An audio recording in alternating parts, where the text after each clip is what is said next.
The overdose of positive thinking affects your intelligence. We live in the era of positive thinking. Self-help books and personal growth gurus have long touted it as the key to happiness, good health, and longevity. However, more and more scientific studies indicate that positive thinking also has a darker side, especially when it is trivialized. A group of psychologists from the University of Bath have shown that an excessively optimistic attitude can push us to make bad decisions, the implications of which can be particularly disastrous for our personal finances and, therefore, for our long-term life. The more positive thinking grows, the more cognitive abilities decrease. The study in question analyzed data from a survey carried out in the United Kingdom of more than 36,000 households and examined people's expectations about their financial well-being, comparing them with their real possibilities and the economic results they were obtaining. This psychologist discovered that people with greater cognitive ability were 22% more likely to have realistic thinking, that is, they were more objective and pragmatic. In contrast, people with lower cognitive ability were 35% more likely to embrace extreme optimism. The least developed cognitive skills in excessively optimistic people were memory, verbal fluency, numerical reasoning, and fluid intelligence. The latter is the ability to solve new problems without using previous knowledge and personal experiences. In other words, it is what allows us to analyze the elements of a new problem and understand the relationships between apparently unrelated things to find original solutions.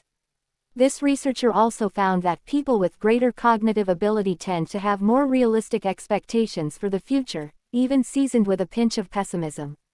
In practice, these people applied one of the basic principles of Stoic philosophy: we must foresee all possibilities and strengthen the spirit to deal with the things that might happen, in the words of Seneca. Or in other words, they use strategic negativism that allows them to prepare for the worst in the best way. Intelligence helps us offset the effects of optimism bias. Predicting the future accurately is difficult, and sometimes downright impossible, but we can project ourselves back in time and imagine what it will be like. Based on these expectations, we set goals and draw up a life plan. In general, we tend to have an optimistic bias that helps us keep going when everything around us seems to be falling apart. Also known as the Pollyanna Principle, discovered by Margaret Matlin and David Stang in 1978, it indicates that we tend to be more optimistic than pessimistic. As a rule, we place more importance on the positive and often hope for the best even if we do not have data to support that prediction. We also tend to remember more positive events than negative ones, and often when we look back, we do so with rose-colored glasses. According to these psychologists, cognitive processes selectively favor the processing of pleasant information over unpleasant one. This tendency helps us nurture hope and have a more positive vision of the future, which allows us to function better in our daily lives and even softens our interactions with other people. However, clinging to a staunchly positive vision can make us fall into toxic optimism. Everything seems to indicate that people with more developed cognitive abilities are capable of overriding this automatic response when making important decisions. On the other hand, people with lower cognitive capacity, who have not sufficiently developed their fluid intelligence, cling more to positive biases that, to a certain extent, led them to self-deception.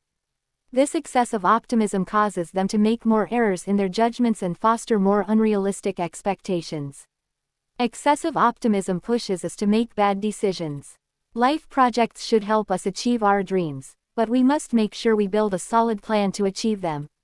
Overly optimistic beliefs that do not take into account reality or our capabilities can lead us to make bad decisions and, according to this study, will generate worse results than we would obtain by nurturing more realistic expectations. Decisions about economic aspects that have a significant impact on our lives, such as choosing a job, saving or investing, always involve a certain level of risk and uncertainty, so it is important to make them by analyzing as many variables as possible in an objective way. If we feed excessively optimistic economic expectations, for example, we can increase our level of consumption to unsustainable levels, taking on too much debt and/or not saving enough. We could also undertake bad businesses with a high probability of failure, allowing ourselves to be carried away by excessive and unfounded optimism. In short, Underestimating the negative and accentuating the positive is not always the best strategy to achieve our goals. The concept of positive thinking is deeply rooted in our culture, but it would be healthy and convenient to review how we apply it when making relevant decisions because, in some cases, it could do more harm than good. As Ayn Rand, we can avoid reality, but we cannot escape the consequences of avoiding reality.